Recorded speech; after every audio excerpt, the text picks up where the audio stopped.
താഴെത്തട്ടിലുള്ള ജനങ്ങൾക്ക് കിട്ടുന്നില്ലെങ്കിൽ അത്തരമൊരു വികസനത്തെ വ്യക്തിപരമായി ഞാൻ അനുകൂലിക്കുന്നില്ല.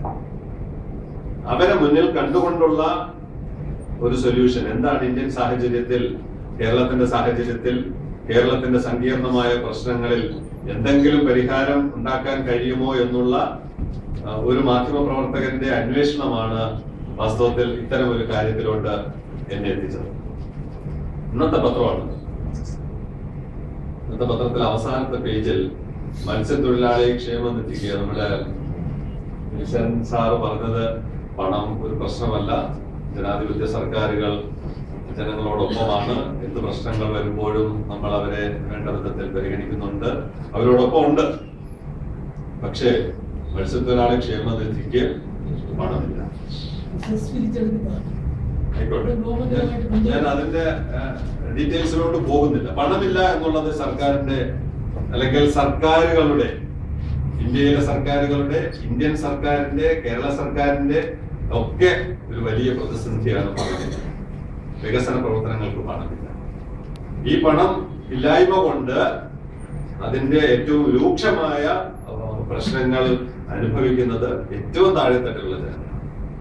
അവരുടെ വിദ്യാഭ്യാസം, അവരുടെ കുടിവെള്ളം, അവരുടെ ആരോഗ്യം, അവരുടെ ഭവനം, അവരുടെ ലൈഫ് സ്റ്റൈൽ ഇതെല്ലാം തകർന്ന് തരിപ്പണമായി വ്യർത്ഥമായ ഒരു ജീവിതത്തിലൂടെ ഒരു പുരുഷായുസ് കടന്നു പോകുന്നത് നമ്മൾ എത്രയോ പേരുടെ ജീവിതത്തിലൂടെ കണ്ടുകൊണ്ടിരിക്കുകയാണ്.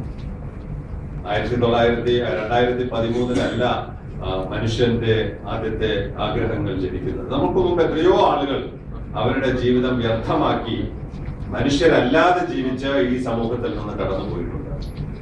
അപ്പോ ഇനിയുള്ള ആളുകളെങ്കിലും ലോകത്തിലെ ഇപ്പോ ഏറ്റവും ഉന്നതമായ ജീവിത നിലവാരം പുലർത്തുന്നത് നോർവേ എന്ന് പറയുന്ന ഒരു സ്കാൻഡിനേവിയൻ കൺട്രി എന്നാണ് കണക്കുകളിലൂടെ അതിന്റെ സ്റ്റാറ്റിസ്റ്റിക്സിൽ പറയുന്നത്.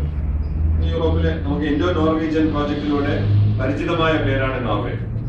ഈ നോർവേ ആണ് ലോകത്തിലെ ഏറ്റവും ഹ്യൂമൻ ഡെവലപ്മെന്റ് ഇൻഡെക്സ് എന്ന് പറയുന്ന മനുഷ്യ വിഭവശേഷിയുടെ വളർച്ചയിൽ ഏറ്റവും ഉന്നതിയിൽ നിൽക്കുന്നത്. എന്തുകൊണ്ട് അവർക്ക് അങ്ങനെ സാധിക്കുന്നു? നമുക്ക് എന്തുകൊണ്ട് സാധിക്കുന്നില്ല? അപ്പൊ നമ്മുടെയൊക്കെ മനുഷ്യരുടെ രാഷ്ട്രീയ പ്രവർത്തനത്തിന്റെ, സാമൂഹ്യ പ്രവർത്തനത്തിന്റെ, സാമ്പത്തിക പ്രവർത്തനത്തിന്റെ, മാധ്യമ പ്രവർത്തനത്തിന്റെ ഒക്കെ ലക്ഷ്യം ഒരു സമൂഹത്തെ പുരോഗതിയിലോട്ട് നയിക്കുക എന്നുള്ളതാണ്. നിർഭാഗ്യവശാൽ ഇന്ത്യ മഹാരാജ്യത്തിന് അത്തരമൊരു സൗഭാഗ്യം നാളിതുവരെയായിട്ട് ലഭിച്ചിട്ടില്ല. നമ്മൾ 5 കിലോ അരി കൊടുത്ത് അവരുടെ ആരോഗ്യം നിലനിർത്താൻ ശ്രമിക്കുന്ന നടപടിയാണ് ഏറ്റവും ഒടുവിൽ എടുത്തിരിക്കുന്ന നിയമപരമായ ഇടപെടൽ. ഇതാണോ ലോകത്തിലെ ഒരു സമൂഹത്തിന് ലഭിക്കുന്ന സൗഭാഗ്യം? നമ്മൾ താരതമ്യത്തിന് വിധേയമാകണം. നമ്മുടെ അടഞ്ഞ സമൂഹങ്ങളല്ല, ഇരുളടഞ്ഞ ഭൂഖണ്ഡങ്ങളിലല്ല നമ്മൾ ജീവിക്കുന്നത്.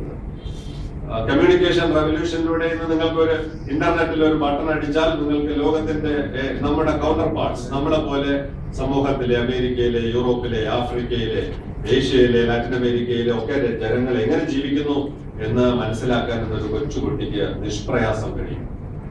അപ്പൊ അവര് ജീവിക്കുന്ന ആ സാഹചര്യങ്ങളിൽ നിന്ന് എന്താണ് ഇന്ത്യയിലെ, കേരളത്തിന്റെ വ്യത്യാസം? നമുക്കെന്തുകൊണ്ട് അത്തരം സൗഭാഗ്യങ്ങളൊന്നും ലഭിക്കാതെ പോകുന്നു? ഞാൻ മത്സ്യമേഖലയെ കുറിച്ച് തന്നെ എടുക്കുന്നത്. മത്സ്യമേഖലയിൽ നിരവധി വർഷങ്ങൾ ജീവിതം തന്നെ നൽകിയ ആളുകൾ ഇവിടെ ഇരിപ്പുണ്ട്. മത്സ്യമേഖലയിൽ എന്ത് വളർച്ച നമുക്ക് ഉണ്ടാക്കാൻ കഴിയും? അതിന്റെ ഉദാഹരണമാണ് ഇന്നത്തെ ക്ഷേമനിധിയിലോട്ട് പൈസ എക്സ്പോർട്ടിംഗ് കമ്പനികൾ അടയ്ക്കാത്തത് കൊണ്ട് ക്ഷേമനിധിക്ക് പൈസയില്ല.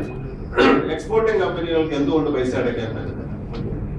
അതിങ്ങനെ ഒരു സൈക്കിൾ പോലെ ലിങ്ക് ചെയ്ത് പോകുന്ന വിഷയങ്ങളാണ്. അപ്പോ ഒരു സമൂഹത്തിന്റെ വളർച്ചയ്ക്ക് ഏതൊക്കെ അവന്യൂസ് ഉണ്ടോ, ഒരു ക്ഷേമനിധിയിലോട്ട് എക്സ്പോർട്ടേഴ്സിന്റെ മാത്രം വരുമാനത്തെ ആശ്രയിച്ച് അവര് നൽകിയാൽ മാത്രം മത്സ്യത്തൊഴിലാളികളുടെ മക്കൾ പഠിച്ചാൽ മതിയോ? അതല്ലാതുള്ള റവന്യൂ സോഴ്സസ് നമുക്കില്ലേ? നമ്മൾ ഇരുളടഞ്ഞ ഭൂഖണ്ഡമാണോ? വരുമാനങ്ങളൊന്നുമില്ലാതെ, ധനസ്രോതസ്സുകളൊന്നുമില്ലാത്ത ഒരു സമൂഹത്തിലാണോ നമ്മൾ ജീവിക്കുന്നത്? നമ്മൾ ഈ കേരളത്തെ കുറിച്ച് വളരെ പ്രതീക്ഷയാണ് ഇന്ത്യക്ക് ഒരു റോൾ മോഡലാണ് കേരളം. ഇന്ത്യയെ നയിക്കാൻ ശക്തിയുള്ള ഒരു സംസ്ഥാനമാണ് കേരളം. പല മാതൃകകൾ കേരളം ഇന്ത്യക്ക് കാട്ടിക്കൊടുത്തിട്ടുണ്ട്, ലോകത്തിന് കാട്ടിക്കൊടുത്തിട്ടുണ്ട്. ഇനിയും കാട്ടിക്കൊടുക്കാൻ കെൽപ്പുള്ള ഒരു സംസ്ഥാനമാണ് കേരളം. ഇപ്പൊ നമ്മുടെ റിസർവ് ബാങ്ക് ഗവർണറുടെ ഏറ്റവും കൂടുതൽ റിപ്പോർട്ട് വന്നപ്പോ എന്താ സംഭവിച്ചത്? ബിമാരോ സ്റ്റേറ്റ്സ് എന്ന് പറയുന്ന ബീഹാർ, ഉത്തർപ്രദേശ്, മധ്യപ്രദേശ് തുടങ്ങിയ സംസ്ഥാനങ്ങൾക്ക് കൂടുതൽ പരിഗണന കൊടുക്കണമെന്ന് അദ്ദേഹത്തിന്റെ രംഗരാജൻ റിപ്പോർട്ട് പറയുന്നു. കാരണം എന്താണ്? കേരളവും പഞ്ചാബും അതുപോലുള്ള സംസ്ഥാനങ്ങൾ വളരെയധികം അവരുമായിട്ട് കമ്പയർ ചെയ്യുമ്പോൾ, ബീഹാറിലെ പൗരനുമായിട്ട് കമ്പയർ ചെയ്യുമ്പോൾ നമ്മൾ അല്പം ഉയർന്നു നിൽക്കുന്നു. അപ്പൊ ആ ഉയർന്നു നിൽക്കുന്നതിന്റെ ചെലവിലാണ് ബാക്കിയുള്ള സംസ്ഥാനങ്ങളുടെ വളർച്ച നടപ്പിലാക്കേണ്ടത് എന്നാണ് അദ്ദേഹത്തിന്റെ പുതിയ ഗവർണറുടെ റിപ്പോർട്ട് പറയുന്നത്. അപ്പൊ അതുകൊണ്ട് തീർച്ചയായും ബീഹാറോ അല്ലെങ്കിൽ അതുപോലുള്ള ഇന്ത്യയിലെ മറ്റ് സംസ്ഥാനങ്ങളെ രക്ഷപ്പെടുത്തുവാനുള്ള അല്ലെങ്കിൽ അവർക്ക് ഇല്ലാത്ത കാര്യങ്ങൾ നമ്മുടെ സമൂഹത്തിൽ ഉണ്ടെങ്കിൽ അവരെ നയിക്കാനും അവരെ മുന്നോട്ട് കൊണ്ടുപോകുവാനും അവരെ വളർത്തുവാനും കഴിവുള്ള ഒരു സമൂഹമായി കേരളീയ സമൂഹം മാറേണ്ടതുണ്ട്. ഒപ്പം മലയാളികളെ അല്ലെങ്കിൽ കേരളീയരെ ലോക നിലവാരത്തിലുള്ള പൊതുസമൂഹവുമായി താരതമ്യം ചെയ്തുകൊണ്ട് ഈ സമൂഹത്തെയും ആ നിലവാരത്തിലേക്ക് ഉയർത്തേണ്ടതുണ്ട്.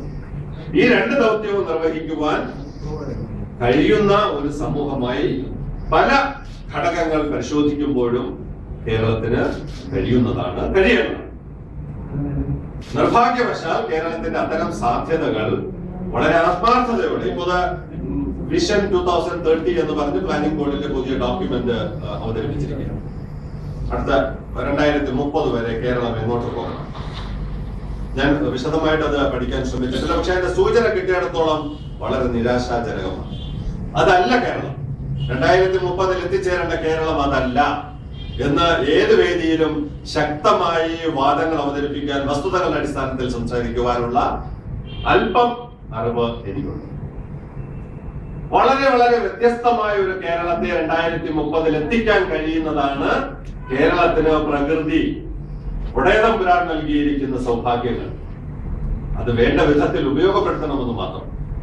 അതൊരു ചെറിയ വിഭാഗത്തിന് വേണ്ടിയല്ല, കേരളത്തിന് വേണ്ടി മാത്രമല്ല, മത്സ്യത്തൊഴിലാളികൾക്ക് വേണ്ടി മാത്രമല്ല. തിരുവനന്തപുരത്തിന്റെ വികസനത്തിലൂടെ, വിഴിഞ്ഞം മദർപോർട്ടിന്റെ വികസനത്തിലൂടെ കാശ്മീരിലിരിക്കുന്ന ആപ്പിൾ കർഷകന്റെ ആപ്പിളിന് 50 പൈസ കൂട്ടി കൊടുക്കാൻ കഴിയുന്നതാണ് വിഴിഞ്ഞം മദർപോർട്ട് എന്ന് ആത്മാർത്ഥമായി വിശ്വസിക്കുന്നവരാണ്. അത്തരത്തിൽ ഇന്ത്യയുടെ ആത്മാവിനെ ഉണർത്താൻ, ലോകത്തിന്റെ മുമ്പിൽ നാണം കെട്ട് നിൽക്കുന്ന ഒരു സമൂഹമായി നിൽക്കുന്ന ഇന്ത്യക്കാരനെ ലോകത്തിന്റെ ഔന്നത്യങ്ങളിലേക്ക് കൂട്ടിക്കൊണ്ടുവരുവാൻ സഹായിക്കുന്നതാണ് വിഴിഞ്ഞം പദ്ധതി. അതുപോലുള്ള നിരവധി പദ്ധതികൾ. ഇവിടെ നമ്മൾ തൽക്കാലം വിഴിഞ്ഞത്തിൽ ഒതുങ്ങി നിൽക്കുകയാണ്. വിഴിഞ്ഞത്തെ സംബന്ധിച്ച് എനിക്കിപ്പോ വളരെ സന്തോഷം തോന്നുന്ന ഒരു കാര്യം, കുറെ കാലമായിട്ട് വിഴിഞ്ഞത്തെ എതിർക്കുന്ന ചില സുഹൃത്തുക്കൾ ഞങ്ങളെ മോട്ടിവേറ്റ് ചെയ്തിരിക്കുകയാണ്. വാസ്തവത്തിൽ ഞങ്ങളെ പഠിക്കാൻ, ആത്മാർത്ഥമായി പഠിക്കാൻ, എന്താണ് സത്യം, വിഴിഞ്ഞത്തിന് യഥാർത്ഥത്തിൽ പോരായ്മകളുണ്ടോ, വിഴിഞ്ഞത്തിന്റെ കടൽ വടക്കുവശം തെക്കുവശം തീരം വയ്ക്കുകയും വടക്കുവശം കടൽ ആക്രമണം നടത്തുകയും ചെയ്യുന്ന ശാസ്ത്രീയ പ്രതിഭാസമുണ്ടോ, മത്സ്യത്തൊഴിലാളികളുടെ തൊഴിൽ നഷ്ടപ്പെടുമോ എന്നൊക്കെയുള്ള വിഷയങ്ങൾ ഞങ്ങൾ ആത്മാർത്ഥമായി പഠിക്കാൻ ശ്രമിക്കുകയാണ്. അപ്പോഴാണ് ഞങ്ങൾ സ്വയം വിമർശനത്തിന് തന്നെ തയ്യാറാണ്. പദ്ധതി ഉണ്ടാക്കുന്ന ആഘാതങ്ങൾ ആത്മാർത്ഥമായി പരിശോധിക്കണമെന്ന് തന്നെയാണ് ഞങ്ങളുടെ നിലപാട്. ഇത് ഈ സമൂഹത്തിന് ഒരു ദുരന്തമാണ് വിതയ്ക്കാൻ പോകുന്നതെങ്കിൽ ആദ്യം ഈ പദ്ധതിക്കെതിരെ സംസാരിക്കാൻ പോകുന്ന വ്യക്തിയും ഞാൻ തന്നെയായിരിക്കും. അങ്ങനെ പരിശോധിക്കുമ്പോൾ ഇവിടെ ഗവൺമെന്റിന് മുമ്പിൽ സമർപ്പിക്കപ്പെട്ട, മിനിസ്ട്രി ഓഫ് എൻവയോൺമെന്റ് ആൻഡ് ഫോറസ്റ്റിന് മുമ്പിൽ സമർപ്പിക്കപ്പെട്ട ചില വസ്തുതകൾ പരിശോധിക്കേണ്ടി വന്നപ്പോൾ വളരെ വേദന തോന്നി. ഇത് വളരെ 21ാം നൂറ്റാണ്ടാണ്. ഒരു വസ്തുത അവതരിപ്പിക്കുമ്പോൾ അത് പല വേദികളിൽ അത് പരിശോധിക്കാനുള്ള സംവിധാനങ്ങളുള്ള നാടാണിത്, സാങ്കേതിക വിദ്യകളുള്ള നാടാണിത്. ഒരു വർഷം മൺസൂണിലെ മഴയിലൂടെ വിഴിഞ്ഞം കടലിൽ 5 ദശലക്ഷം ടൺ മണ്ണ് വന്ന് അടിയും, 5 ദശലക്ഷം ക്യൂബിക് മീറ്റർ മണ്ണ് വന്നടിയും എന്ന് വളരെ ആധികാരികമായി കേരളത്തിലെ 3 സംഘടനകൾക്ക് വേണ്ടി കേരള സ്വതന്ത്ര മത്സ്യത്തൊഴിലാളി federation, centre for fisheries studies and non governmental organisation called coastal watch, ഈ 3 സംഘടനകളുടെ പേരിൽ മിനിസ്ട്രി ഓഫ് എൻവയോൺമെന്റ് ആൻഡ് ഫോറസ്റ്റിന് രേഖാമൂലം കത്ത് കൊടുത്തിരിക്കുകയാണ്. ഒറ്റ മഴക്കാലം കൊണ്ട് 5 ദശലക്ഷം എന്ന് പറഞ്ഞാൽ 50 ലക്ഷം ക്യൂബിക് മീറ്റർ മണ്ണ് ഇവിടെ ഇരിക്കുന്നത് ഹൈഡ്രോഗ്രാഫിക് സർവേ. എനിക്കറിയില്ല ഇത് ശരിയാണോ തെറ്റാണോ എന്ന് എനിക്കറിയില്ല. എനിക്ക് വേറൊരാളുടെ സഹായം തേടിയാലേ ഞാൻ പേടിച്ചു പോയി. ഇത്രയും മണ്ണ് ഇവിടെ വന്ന് അടിയുമെങ്കിൽ എങ്ങനെയാണ് 50 വർഷക്കാലം നമ്മുടെ മത്സ്യബന്ധന തുറമുഖം ഇതിനെയൊക്കെ അതിജീവിച്ചത്? ഈ കണക്ക് എഴുതി കൊടുക്കുന്നവർക്ക് ഈ കണക്കൊന്ന് വായിച്ചു നോക്കിയിട്ട് കൊടുത്തുകൂടായിരുന്നു? നമ്മൾ കരാർ ആർക്കെങ്കിലും കൊടുക്കുമ്പോൾ ഈ കരാർ ഏറ്റെടുത്തിയാൽ നമ്മളെ ചതിക്കുകയാണോ എന്നെങ്കിലും നമ്മൾ പരിശോധിക്കണ്ടേ? നമ്മുടെ പേരല്ലേ റെക്കോർഡുകളിൽ വരുന്നത്, നമ്മുടെ പേരല്ലേ പത്രങ്ങളിൽ വരുന്നത്, നമ്മുടെ പേരല്ലേ ജനങ്ങൾ വായിക്കുന്നത്? അപ്പൊ ആ കോൺട്രാക്ട് കൊടുക്കുന്നതിന് മുമ്പ് ആ കോൺട്രാക്ട് ഏൽപ്പിച്ചയാളുടെ ക്രെഡിബിലിറ്റി പരിശോധിക്കണ്ടേ? 5 ദശലക്ഷം മണ്ണ് വന്ന് ഒരു മൺസൂൺ കാലത്ത് ഈ മുക്കോല എന്ന് പറയുന്ന പ്രദേശത്ത് നിന്ന് ഒഴുകി വിഴിഞ്ഞം കടലിൽ പതിക്കുമ്പോൾ പിന്നെ വിഴിഞ്ഞോട് ഉണ്ടാവുമോ?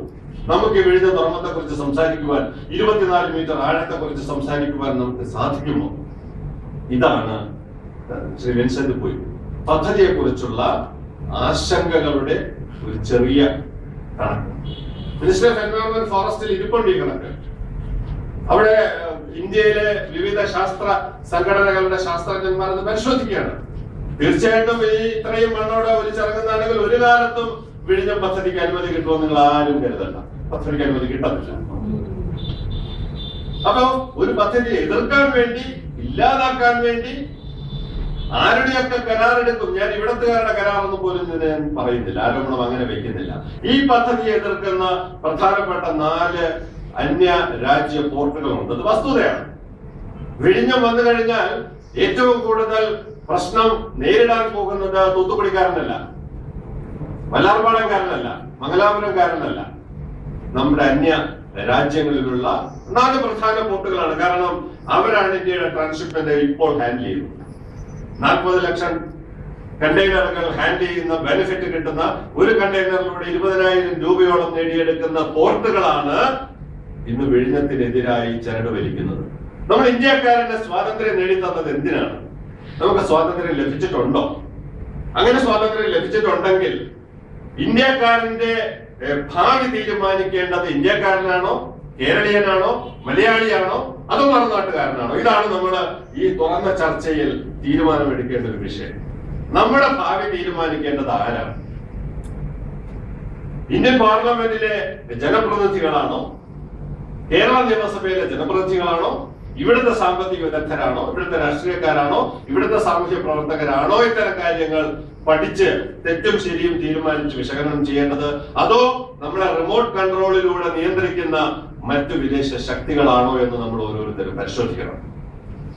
അങ്ങനെയുള്ള ചില ചരടുവലികളുടെ ഫലമായിട്ടാണ് വളരെ നിസ്സാരവൽക്കരിക്കപ്പെട്ട അതിന്റെ ഉദാഹരണം 50 വർഷമായി മത്സ്യ ബന്ധന തുറമുഖത്തിന് യാതൊരു ഡ്രഡ്ജിങ്ങും വേണ്ടി വന്നിട്ടില്ല എന്നുള്ളത്. വന്നടിയുന്ന മണ്ണിന്റെ പേരിൽ യാതൊരു ഡ്രഡ്ജിങ്ങും വേണ്ടി വന്നിട്ടില്ല. തീർച്ചയായിട്ടും അതിന്റെ എക്സ്പാൻഷന്റെ ഭാഗമായിട്ട് ഒരു പക്ഷേ എന്തെങ്കിലും ഡ്രഡ്ജിങ് ഉണ്ടായിട്ടുണ്ടോ? 2.5 കിലോമീറ്റർ നീളമുള്ള തങ്കശ്ശേരി തുറമുഖത്തിലെ ബ്രേക്ക് വാട്ടർ ഉണ്ട്. എന്ത് ഇമ്പാക്റ്റ് ആണ് ആ തുറമുഖം തങ്കശ്ശേരിയിൽ വരുത്തിയിട്ടുള്ളത്?